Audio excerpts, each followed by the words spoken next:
the show this tonight? No, no, we got a special show tonight, and we're not gonna. You're not gonna be in the show. But I'm always in the show. Yeah, but it is tonight is the solstice, and we got a special show tonight, hosted by Jeff Helgeson, with all kind of special guests. And the special guests are going to be on in a little while. We're going to bring them all up one at a time. Oh, what's the solstice? Well, we're going to have somebody explain what the solstice is to you, so you don't have to worry about that. Okay. Okay, but I really want to know. Well, it's a special thing that happens with the sun every year. So, and there's people like watching us on Facebook right now. There's like 4 or 5 people right now. So I'm going to talk about the show a little bit. Do you mind? Well, I really want to be on the show. No, you're not going to be in the show today. But, anyways, this is Puddin'head Press Live. It's the Winter Solstice edition. We're going to have a really special show tonight. It's going to be hosted by Jeff Helgeson, and we have some great special guests. We have Victoria Martin, who's going to explain to us what the solstice is. Who's she? Oh, I met her. Yes, you did meet her. And then we're going to have Barbara Button, the actress that does Bloomsday with us.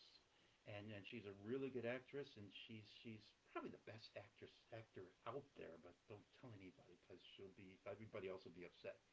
Mick Greco's there. Mick Greco's a writer and an actor, and he's going to be entertaining everybody with some of John Dickson's work. Actually, we're going to be reading some John Dickson stuff. Who is he? Well, John Dickson is you'll find out who he is. Jeff will introduce him. Okay. And Christine Swanberg is gonna be here. Christine Swanberg is the poet laureate of Rockford, and she's here, and she's gonna be reading some poetry. I met her. She's the best poet there. Why do you say that she's the best poet there? She writes a lot of bird poetry. You're not a good poet unless you write bird poetry. Okay, fine. Um, well, we're going to have Christine Swan. I don't think she's going to do any bird poetry, but maybe she'll mention birds, okay? And then we got Jared Smith. He's a really well-known poet. He's from Colorado. He's going to be tonight. And who else are we going to have? Let's see. We got somebody else on there. Well, is Jared a good poet? Jared's a really good poet. Did he write a bird poem? Jared wrote a poem about a goose one time, okay? I'll read you Jared's goose poem later. Okay, but I really want to be on the show. No, next time you could be on the show. We'll do it next Monday. We'll do a show next Monday. We're going to do a show next Monday just to make the bird happy. And then we also got one more performer tonight. He's the editor of Fractal Edge Press. He's Mr.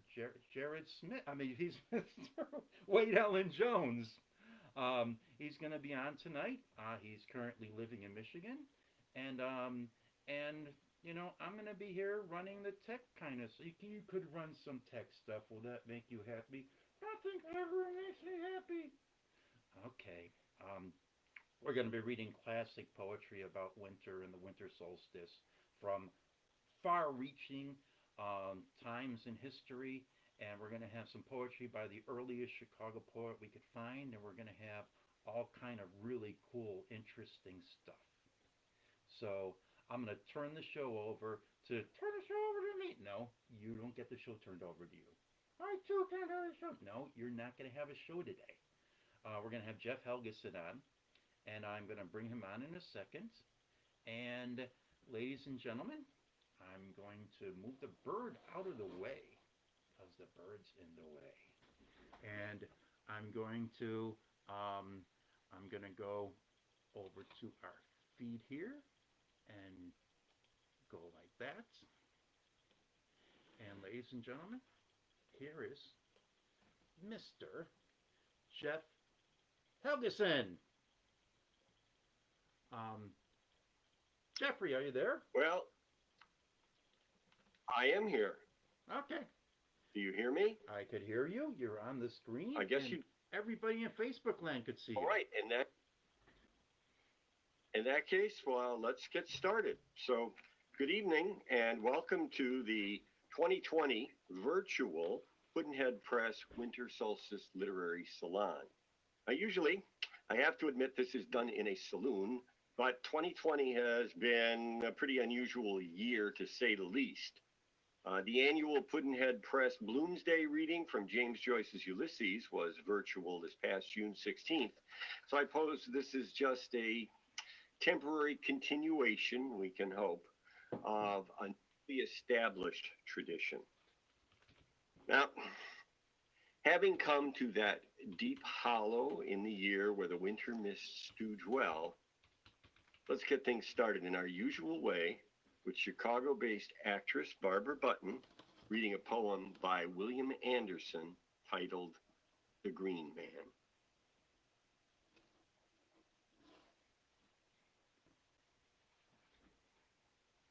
Hello, and happy solstice to everybody. The Green Man. Like antlers, like veins of the brain, the birches mark patterns of mind on the red winter sky. I am thought of all plants, says the Green Man. I am thought of all plants, says he. The hungry birds harry the last berries of rowan, but white is her bark in the darkness of rain. I rise with the sap, says the Green Man. I rise with the sap, says he. The ashes are clashing their boughs like sword dancers. Their black buds are tracing wild faces in the clouds. I come with the wind, says the Green Man. I come with the wind, says he. The alders are rattling as though ready for battle, guarding the grove where the waits for her lover. I burn with desire, says the Green Man. I burn with desire, says he. In and out of the yellowing wands of the willow, the pollen bright bees are plundering their catkins. I am honey of love, says the Green Man. I am honey of love, says he. The hedges of quick are thick with May blossom as the dancers advance on the leaf-covered king. It's off with my head, says the Green Man. It's off with my head, says he. Green Man becomes grown man in flames of the oak, as its crown forms his mask and its leafage his features. I speak through the oak, says the Green Man. I speak through the oak, says he. The holly is flowering as hayfields are rolling, their gleaming long grasses like waves of the sea.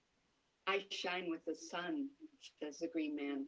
I shine with the sun, says he. The hazels are rocking the cups of their nuts as the harvesters shout when the last sheaf is cut. I swim with the salmon, says the Green Man. I swim with the salmon, says he. The globes of the grapes are robing with bloom, like the hazes of autumn, like the Milky Way stardust. I am crushed for your drink, says the Green Man. I am crushed for your drink, says he. The aspen drops silver of leaves on earth's salver, and the poplars shed gold on the young ivy flower heads. I have paid for your pleasure, says the Green Man. I have paid for your pleasure, says he. The reed beds are flanking in silence the islands where meditates wisdom as she waits and waits. I have kept her secret, says the Green Man. I have kept her secret, says he. The bark of the elder makes whistles for children to call to the deer as they rove over the snow. I am born in the dark, says the Green Man. I am born in the dark, says he. Thank you. Well, some applause on the screen in case anyone once wondering, we would normally hear that in a thunderous round following our readings, but now you just have the quiet sound of silence, as Simon and Garfunkel people would have it. Anyway, now, in order to provide a little celestial perspective on things, it is my pleasure to introduce astrologer and tarot card reader, sublime, Victoria Martin. Thank you, Jeff. I have a presentation, so I'm going to share my screen right now. And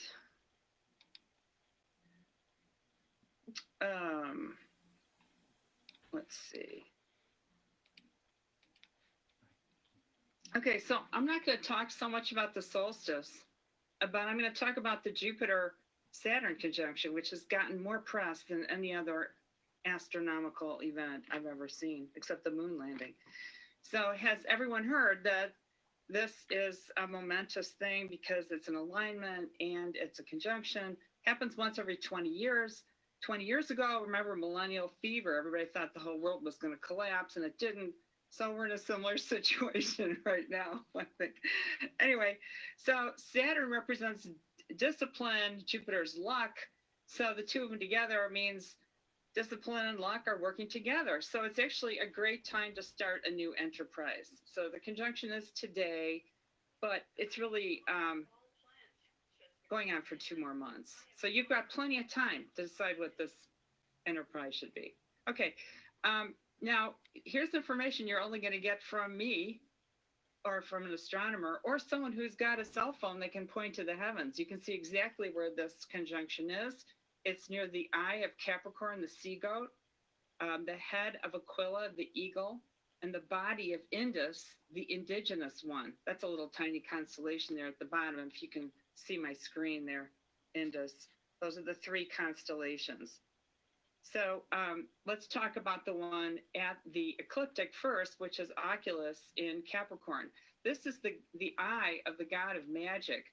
And the symbolism here, since all of you are poets and storytellers, this goes back to Enki, the Mesopotamian god of magic and fresh water, wisdom. So clever and witty, which all of you are, piercing intellect, observant, able to work miracles. These are some of the qualities that are being transferred or merged in with this luck and discipline that we're experiencing right now, or I should say discipline and luck. So, and can you see the goat's eye? That's pretty cool looking. It's got a slit going sideways. Okay, so now the other star is, you probably know this star, it's a very bright star, Altair, and this is an Aquila, the eagle. And the symbolism here is influential friends, human rights, protecting children, curing problems in group dynamics, heroic, analytic, and witty. So again, you're uploading all of that into the discipline and the luck of this moment. Believe it or not, we're poised at a great time to start, as I said, new enterprises. And the last one is Indus. And this is a very small constellation. It's down here at the bottom underneath the ecliptic. And so you probably don't know about it unless you live in the southern hemisphere, which you don't. But this has to do with being in love with the land, affinity with native people, folk tradition, longing for natural or primal ways, collectors of stories. And I know you're all collectors of stories, but I mean, the natural or primal ways, this might be, urban farming or, folk tradition, native people. So we'll see how that works out. So here's my parting shot here is the conjunction is actually all of December, all of January, and all of February. So you got plenty of time. If you want details, subscribe to my free almanac, which is astro-cast.com. And you can sign up there and you'll get all the details of how this is working out. So that's what I have to say about this. And I love the glasses, Jeff. Yeah, and the bright light of the planets, right? You had to dim that. So that's it for now. I'm done, and we'll go on to the next thing. And so those glasses she mentioned, I thought, well, since she was speaking of new beginnings, I thought I would make a visual attempt to symbolize one. And those of you who get the reference have been watching the news in the last 3 months. At any rate, I am back, and now I'm going to introduce probably one of the most famous poems of the 20th century. This is a director coming out of nowhere. Of 1922 by Robert Frost, as he described it as if it had been a hallucination that came to him after a sleepless night. The poem is called Stopping by Woods on a Snowy Evening, and it's going to be read by the current resident of the Rocky Mountain state of Colorado, Mr. Jared Smith. He is a poet who's published as many as 14 books, 2 of them by Puddin'head Press, and whose work has appeared in numerous journals and anthologies. And so with that introduction, Mr. Smith, I'm turning it over to you. Well, thank you very much. It is an honor and a pleasure to be here. And this poem has meant a great deal to me. I memorized it and recited it many times as a child. And then as I got older, it came back, with great significance, because while I lived in the Hudson Valley, I lost my job and had two children I had to take care of, and I would often go walking in the Rockefeller Woods and would recite this poem to myself in the winter to keep myself going. Stopping by Woods on a Snowy Evening by Robert Frost. Whose woods these are, I think I know. His house is in the village, though he will not see me stopping here to watch his woods fill up with snow. My horse must think it queer to stop without a farmhouse near, between the woods and frozen lake, the darkest evening of the year. He gives his harness bells a shake to ask if there is some mistake. The only other sounds the sweep of easy wind and downy flake. The woods are lovely, dark and deep, but I have promises to keep and miles to go before I sleep, and miles to go before I sleep. And thank you, Jared. Applause from all sources, I can assure you. Thank you. And that makes all the difference. Oh, that's another poem. Our next offering for this evening is from the pen of Emily Dickinson, the Belle of Amherst, and will be read by Christine Swanberg, who has recently been named the Poet Laureate of Rockford, Illinois, and who's published at least 10 volumes of verse, 2 of them by Puddin'head Press.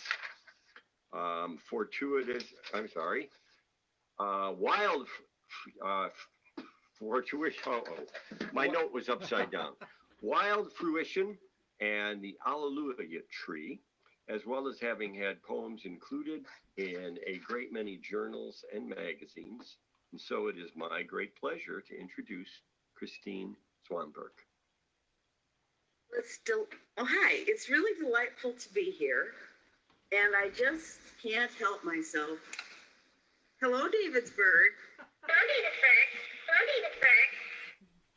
There, just had to do that. Not exactly the tone of Emily Dickinson's poem.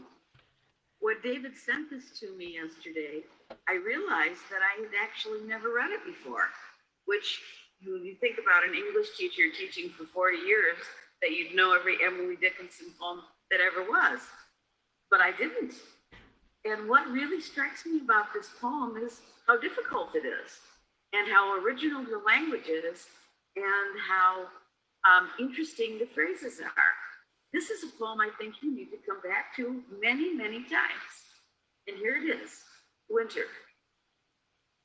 It sifts from leaden sieves It powders all the wood. It fills with alabaster wool the wrinkles of the road. It makes an even face of mountain and of plain, unbroken forehead from the east unto the east again. It reaches to the fence, it wraps it rail by rail, till all is lost in fleeces. It deals celestial veil. To stump and stack and stem, a summer's empty room, acres of joints where harvests were, recordless but for them. It ruffles wrists of boasts as ankles of a queen, then stills its artisans like ghosts denying they have been.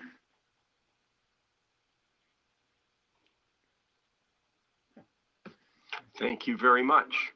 We're going to continue with our winter theme, but we're going to be a little more local, moving from Amherst to Chicago. William Asbury Kenton was perhaps the earliest Chicago area poet who in 1833, 4 years before the city was even incorporated, wrote a description of a snowstorm that will be read by Harvard University PhD Wayne Allen Jones, the publisher of Fractal Edge Press, who, a member of the Chicago Poets Club, currently lives in Michigan and has 3 books available from Puddin'head Press: Decades of Rehearsal, Stoneworks, and the A Poems. If you would please, Dr. Jones.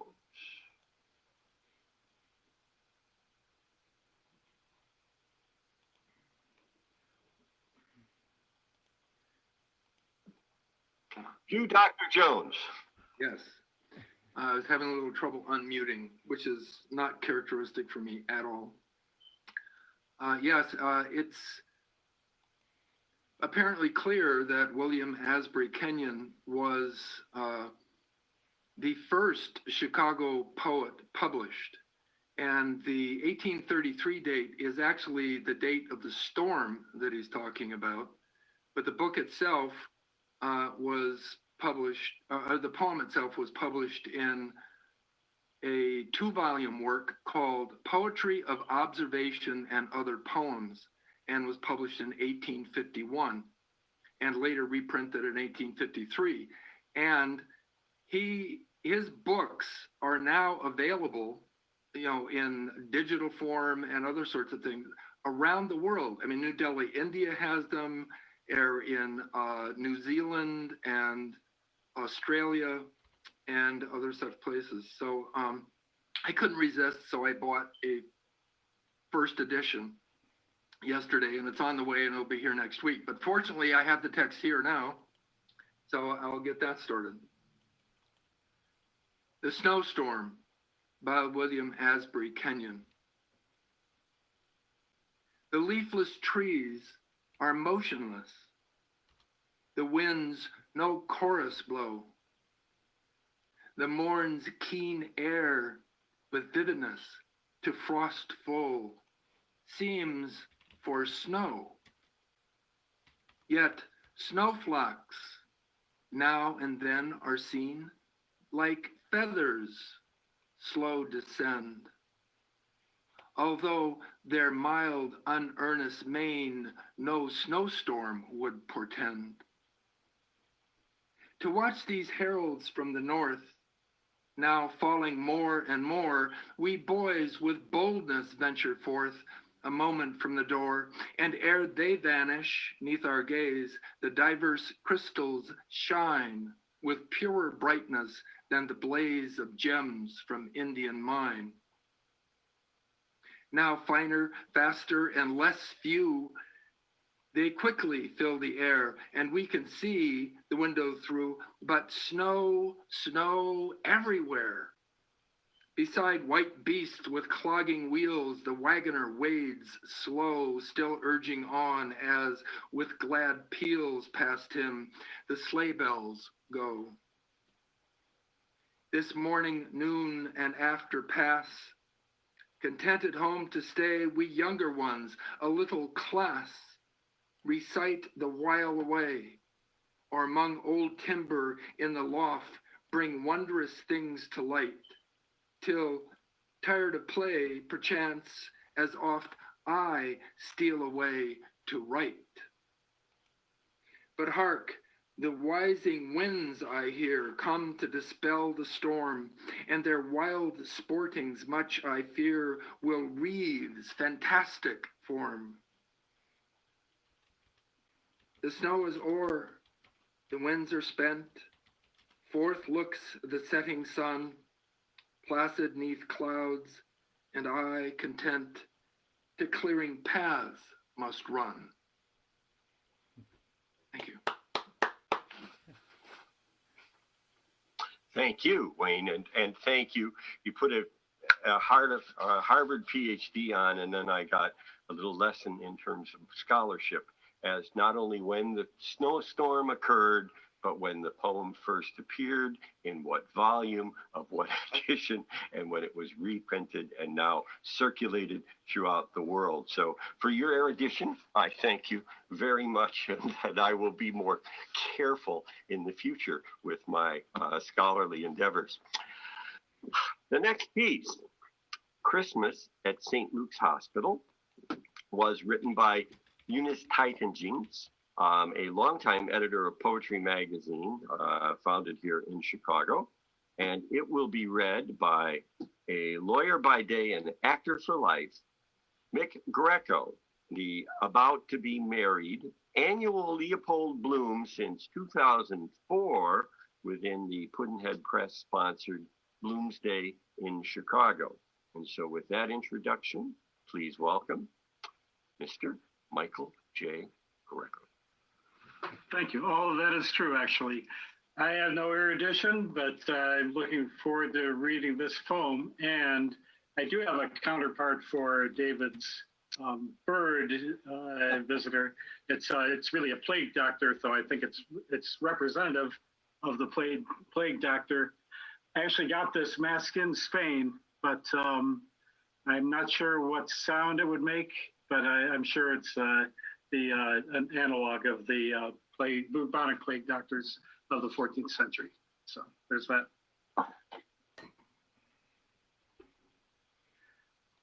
Christmas at St. Luke's Hospital by Eunice Tittingings.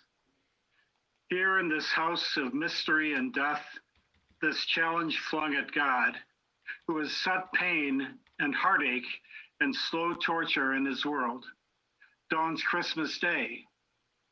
We have outwatched the night, vainly in tight-lipped silence. We have wrung from creeping death a piteous hour or two. Now it is the day. The long white corridors, naked and empty in the winds of dawn, stir in the light and grow alive with flitting nurses and interns in white who talk and laugh together as they must. They wish us Merry Christmas, and we try to cover our soul's nakedness and smile. And as we wait, dumb with long agony, a jingling of loud bells breaks the white calm absurdly. A man enters, dressed in red, tricked out in furs, white-bearded for the saint of rapturous childhood, and his deep eyes wear a haunting, wistful mask of gaiety. He laughs and capers, jingles bells and jokes with mad abandon, speaks a word to us, a frothy nothing, then, still jingling, goes, and the white calm returns. A tiny flame, set in the vastness of the night he is, a thin, small sound that impishly disturbs the silence of the spheres, a childish joy, futile and beautiful, the soul of man that cries to heaven, "Bring on your thunderbolts, I still defy." He passes, and we wrap the human warmth about our shivering souls and turn us back to face the darkness of another day.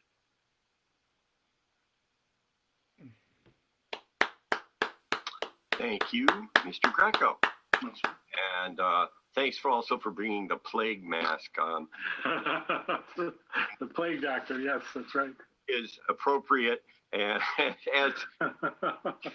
as we hear of all of these harrowing tales coming out of our medical facilities now for several months. Indeed.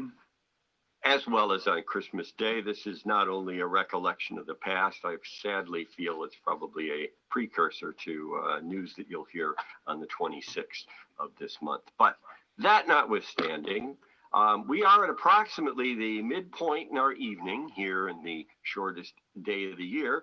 And so I would like to bring back Miss Barbara Button, who will be reading Now Winter Nights Enlarge from the year 1617 by a gentleman named Thomas Campion. Barbara Button.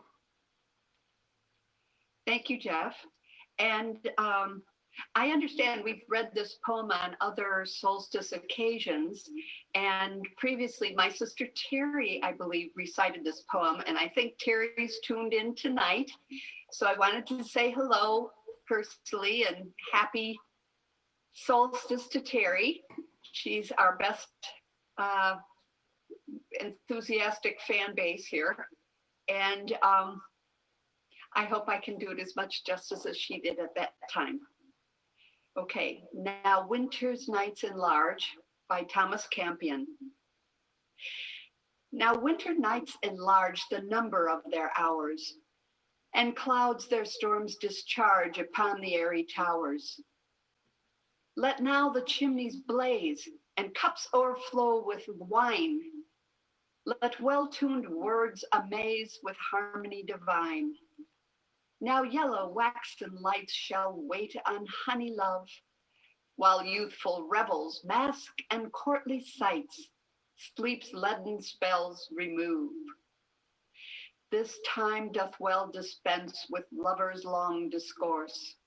Much speech hath some defense, though beauty no remorse. All do not all things well. Some measures comely tread, some knotted riddles tell, some poems smoothly read. The summer hath his joys, and winter his delights. Though love and all his pleasures are but toys, they shorten tedious nights. Thank you. Thank you very much. And I believe Terry is watching, so she got to see and witness your rendering of her reading.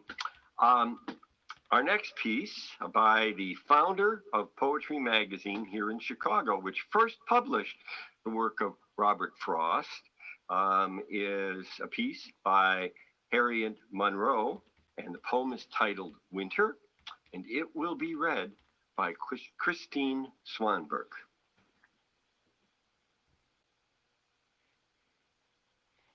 I can't do that. That's Swanberg. Just as soon as she turns on her microphone. That's one step that we have to ensure. Okay. Here you are, Christine. Yes, thank you. Winter. Earth bears her sorrow gladly like a nun, her young face glowing through the icy veil. The storms that threaten her, the winds that rail, kindle a deeper color. She has won graces that please the high enthroned sun. Across her soft white robes that drift and trail, he casts his lordly purples, lest she quail with their dead year and think that all is done. She leadeth on through desolate sad days, a smile upon her lips, a triumph song shut in her heart. Be glad, so singeth she, glad of the solitude, the silent ways, even of the pain. So shall thy soul grow strong for the brave spring that comes to set us free. Thank you very much. And we're going to stay with Chicago literature for the time being. Poet and actually prose writer that Puddin'head Press had published in the past, and sadly we lost a few years ago. The next two pieces are short prose passages from John Dickson, his 9 Times Christmas, which was first published in Today's Modern Woman in 1971. John was a well-known Chicago poet whose book, Lake Michigan Scrolls, was published by Puddin'head Press. He was a dedicated member of Poets and Patrons and Poet Club of Chicago. During his lifetime, he had over 500 poems published, as well as several short stories. Offering a Christmas narrative from the point of view of a mouse, once again, is Wayne Allen Jones. Thank you, Jeff. 9 Times Christmas by John Dickson, Part 5. The trouble with leaving candy and cookies under the tree was that when no one was around, a mouse would sometimes come and nibble away to his heart's content. So they put a cookie in a mouse trap and placed it near the wall behind the tree and left the room. While they were having supper in the parlor, the small gray mouse came out of the wall and looked at the tree, staring for a moment at the beauty of it. The murmur of voices in the other room was a comforting sound, though now and then silences made him suddenly alert. He made his way slowly between the packages and toys, the scent of balsam enveloping him. An occasional dropping needle was a not unnatural thing. A tattered, broken-legged Santa Claus hanging by his neck from one of the branches watched as the mouse explored the terrain, drawing closer and closer to the beckoning cookie. A blue and gold angel stared up at the ceiling, seeing no evil. The circuitous route finally led through the maze of presents to the fateful trip. He had tasted those cookies before and had found them good. A quick dart of his head triggered the trap that snapped on his neck and crushed it.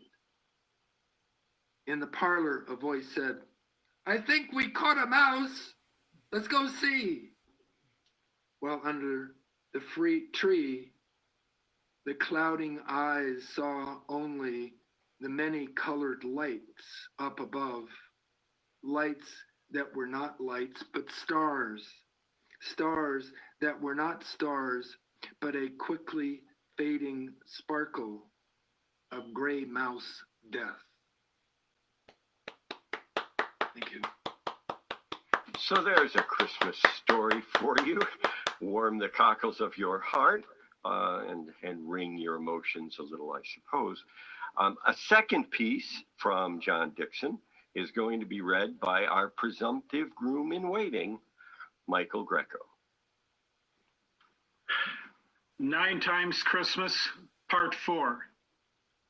He was almost home now. The walk had been long and the night cold. For a while, the Christmas tree lights in his jacket pockets kept his hands warm, but they had lost their heat, and by now his fingers were stiff and hard to move. He had never stolen Christmas before, but most of the lights in the tree at home had burned out.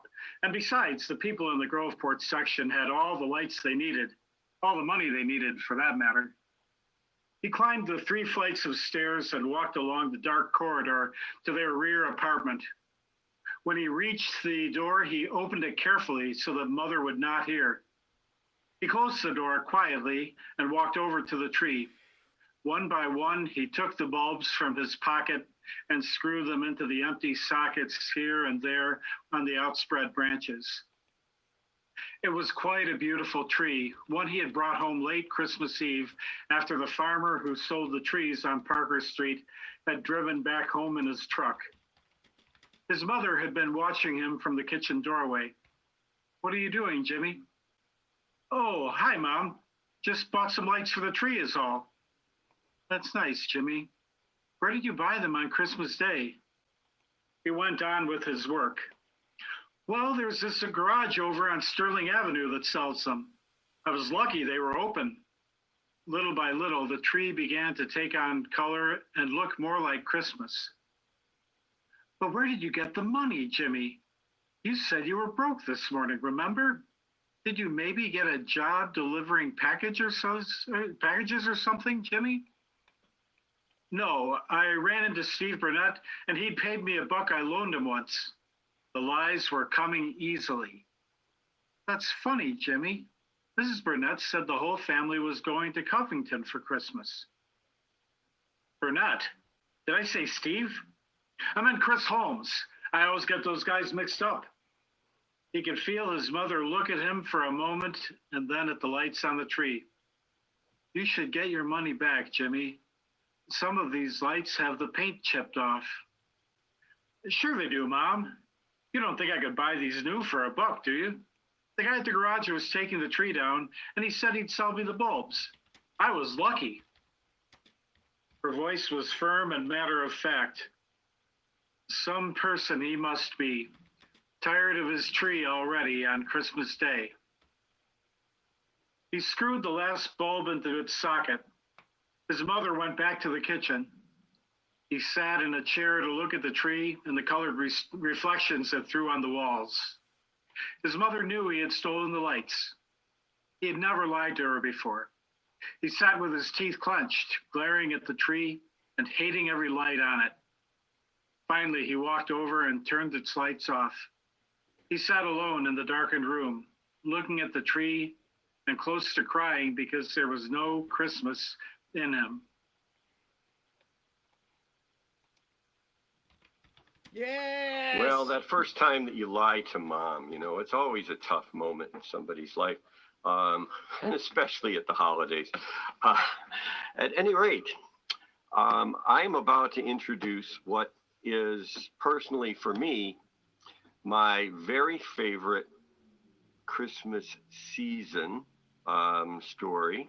It's one that I have read a number of times at various events such as this, and that I have imposed upon Michael Greco to read on other occasions, including last year when we had an open house with 70 people in the house, and now Barbara and I sit in separate rooms staring at a computer screen. But, okay, it's 2020. What could we expect? Anyway, this is really my favorite Christmas-related passage. It is from December of 1914, and it will be read by Mr. Jared Smith. Thank you very much, Jeffrey. It has been a very favorite piece of mine, too. It is by W.R.M. Percy, or William Reginald Minshall Percy, of the London Rifle Brigade. And it was written during World War I. And I will quote from it here. "We had a rather interesting time in the trenches on Christmas Eve and Christmas Day. We were in some places less than 100 yards from the Germans, and we talked to them.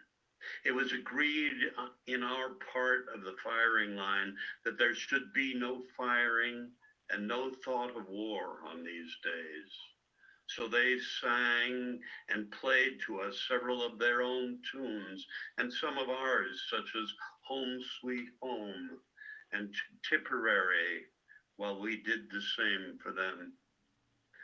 The regiment on our left all got out of their trenches, and every time a flare went up, they simply stood there, cheered, and waved their hats, and not a shot was fired on them. The singing and playing continued all night, and the next day, Christmas, our fellows paid a visit to the German trenches, and they did likewise. Cigarettes, cigars, and addresses were exchanged. One of the German officers took a photo of English and German soldiers arm in arm with exchanged caps and helmets. On Christmas Eve, the Germans burnt colored lights and candles along the top of their trenches. And on Christmas Day, a football match was played between them and us in front of the trench. They even allowed us to bury all our dead lying in front. And some of them, with hats in hand, brought in one of our dead officers from behind their trench so that we could bury him decently. They were really magnificent in the whole thing. I have a very different opinion of the Germans now. Both sides have once more started firing and are deadly enemies once again. Strange it all seems, doesn't it? Now, this was a letter that W.R.M. Percy sent home, and very tragically, he died just about 4 months later at the Battle of St. Julian on April 27th in 1915, when his trench came under bombardment by the German troops. It's a heartbreaking story for me, as well as it starts off as a joyous story. It also reminds me every time I think of it that we always go out as soldiers, or not we, but all the young men in the country go out as soldiers. They get drafted to die for the rulers of the country who are not in the trenches and are not under bombardment. We owe these soldiers a great deal. Thank you very much.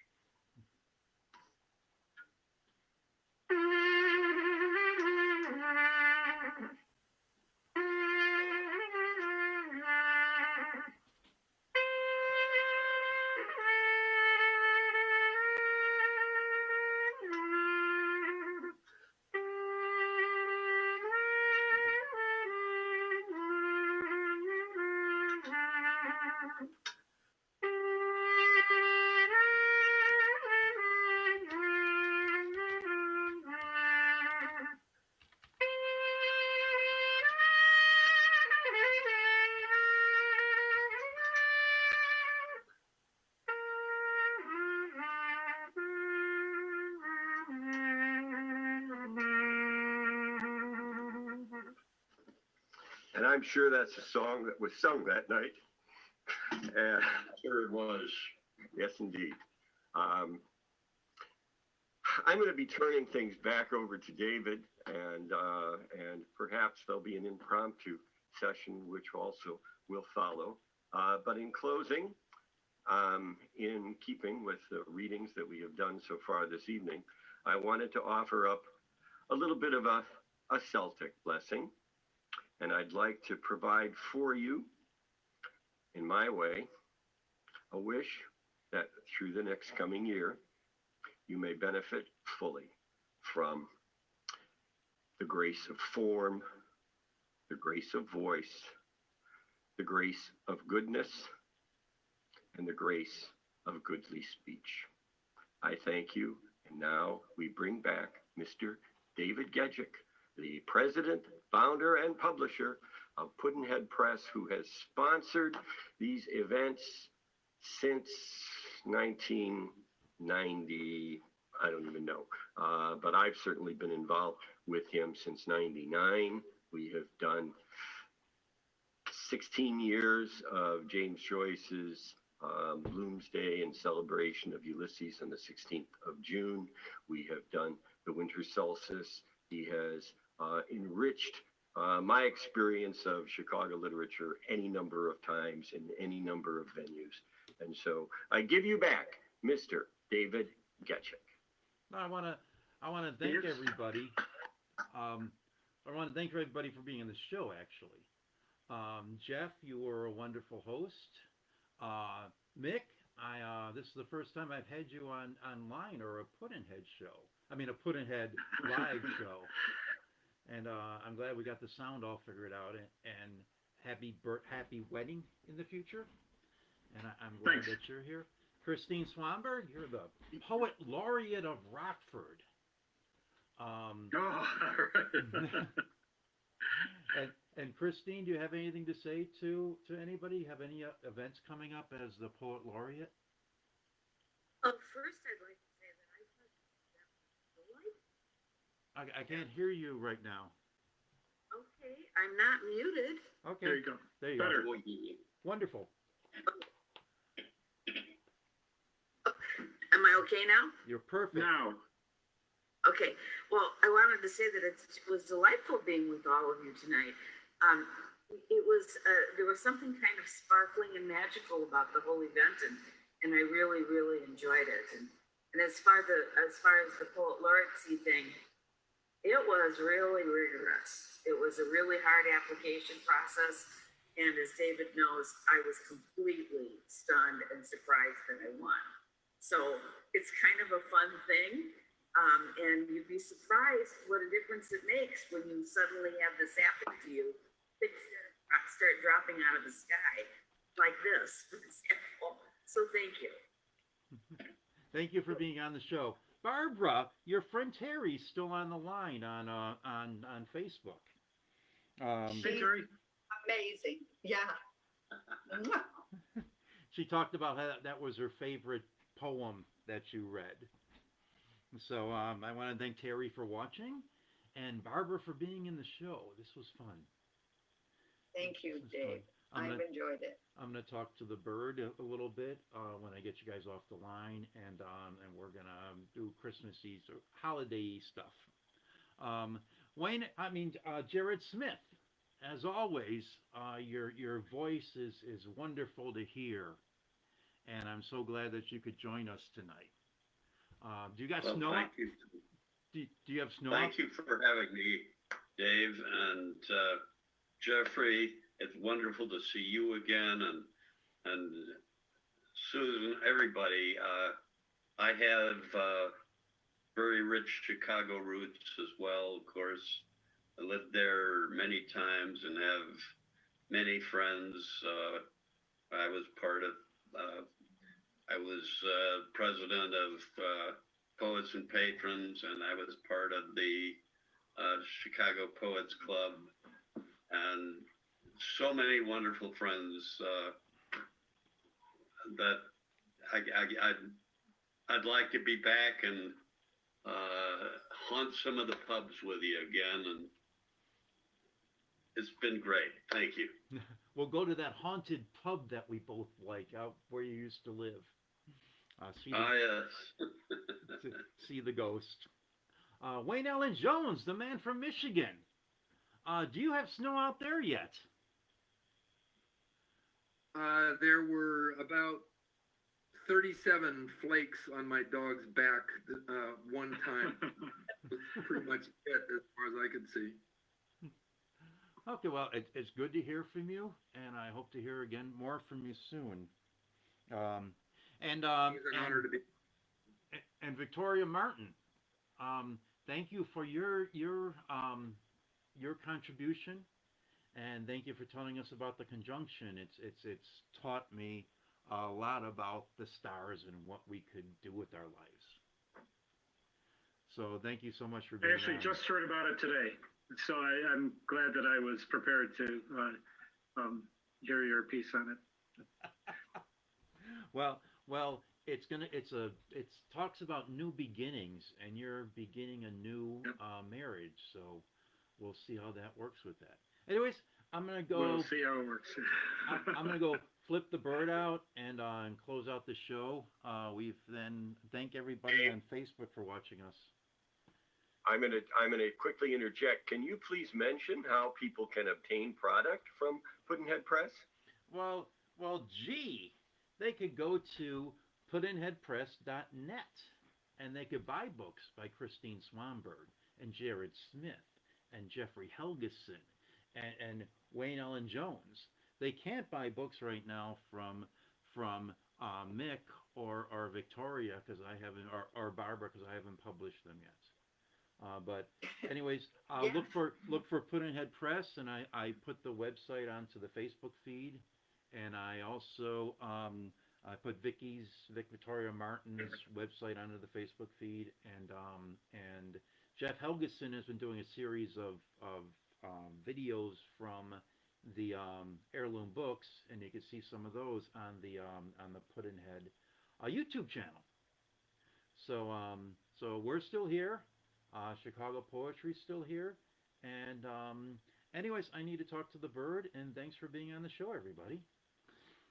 Thank you. Thanks, Dave. Thanks, Jeff. Thanks for pulling us through. and Bird, Thanks, everybody. Nice seeing you.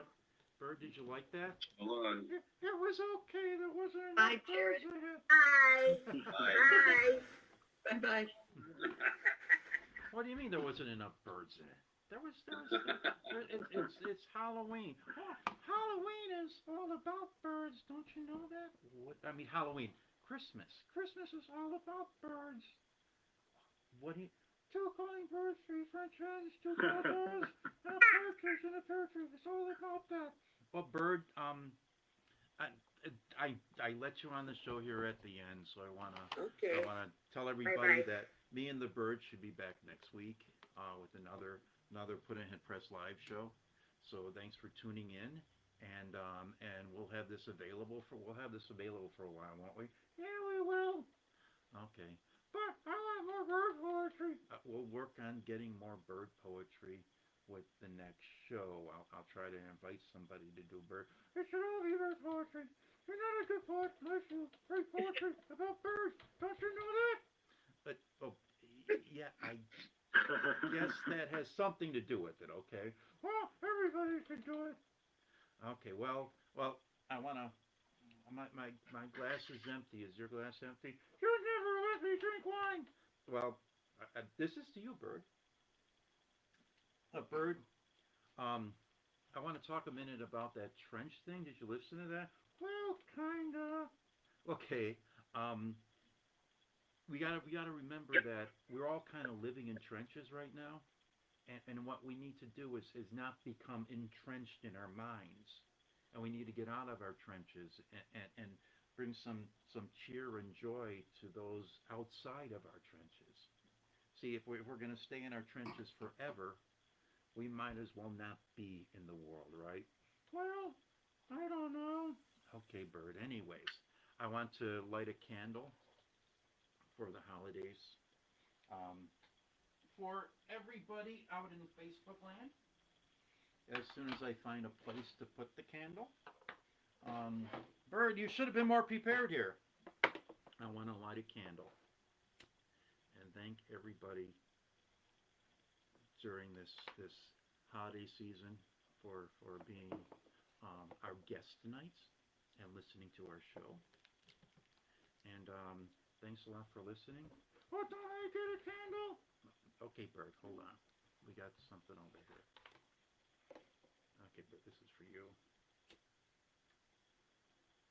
Oh, I'll get it there. Okay. Bird, this is for you. And one for me and one for you. Are you happy? I'm never happy. Yeah, I know you're never happy, but maybe this will bring some Christmas joy into your world. And maybe it'll bring a little bit Christmas joy and holiday joy into everybody's world out there in Facebook land. And thanks a lot for listening, everybody. And happy holidays. And we'll see you next week. Bye-bye.